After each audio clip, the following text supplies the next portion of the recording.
এইবার শুনলি তো সবকিছু। তুই কি করে পালির আমার সাথে এরকম একটা বেইমানি করতি? তোর ওই ব্যবসা কি হালাল হচ্ছে? তুই আমারে কইছিস মানুষজন কাঁঠাল কিনতেছে না, এখন কাঁঠাল চলতেছে না, কাঁঠালের দাম নেই, আর তুই আমার ভুলভাল বুঝে সেই কাঁঠাল তুই অর্ধেক দামে কিনে নিয়ে যায় 4 গুণ লাভে বিক্রি করতেছিস। এই ব্যবসা কি তোর হালাল হচ্ছে? আরে থাম তুই, আমি তোরে ফাঁকি দিইনি ভাই। আমি ন্যায্য টাকা দিয়ে তোর কাছে তোর বাগানের কাঁঠালগুলো কিনে নিয়ে গেছি।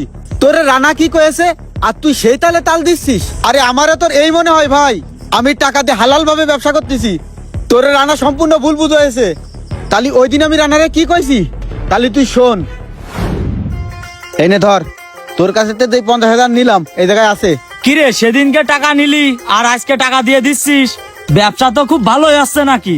তা ভাই তোকে দুয়াই, প্রথম যে চালান মাল পাঠাইছি এই মালে একটু লাভ হয়েছে। তা তুই সেদিনকে করলি যে মাল কিনতেছিস বিক্রি করতে পারতেছিস নে, বাজার খুব ডাউন যাচ্ছে, তাহলে এখন বাজার খুব ভালো যাচ্ছে নাই?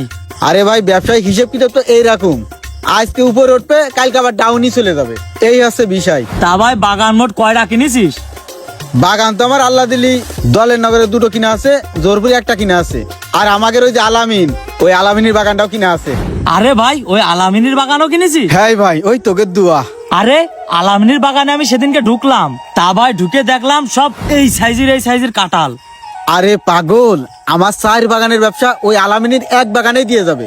ওর বাগানের কাঁঠালটা আমি যখন কিনেছি তখন বাজার দর একটু ডাউন ছিল, এখন আল্লাহ দিলি প্রত্যেকটা পিসি আমি 50-60 টাকা লাভই করতে পারবানে। হ্যাঁ, তা ওই বাগান কয় টাকা দিয়ে কিনেছিস তুই? ওর কাঁঠালগুলো যখন আমি কিনেছি, ছোট কাঁঠালগুলো 20-25 টাকা পিস কিনেছি, আর বড়গুলো 45 টাকা 50 টাকা, এইভাবে। বড়গুলো তো অর্ধেক লাভ দিয়েই যাবে, আর ছোটগুলো তো আছেই। তা আল্লাহ দিলি ভাই তোকে দুয়াই, ওই বাগানটায় 50,000-এর উপর লাভই হবে। তো যাই হোক ভাই, তোর যদি টাকা পয়সা লাগে এই আমারে কইছে নে, আর যদি আমারও লাগে আমি তোর কাছে নিবানে, তাহলে তুই থাক, আমি আবার দলের নগর যাবো, কাঁঠাল কাটতে হবে। দোনেরা এসে বসে রয়েছে। আচ্ছা যা তালি। আচ্ছা তালি গেলাম। এক বাগানে যদি 50,000 টাকা লাভ করে, এর তো আরো বাগান কিনা আছে। আলামিনীর কব টাকা ফেরত দিয়ে ওর বাগানটা রেখে দিতি।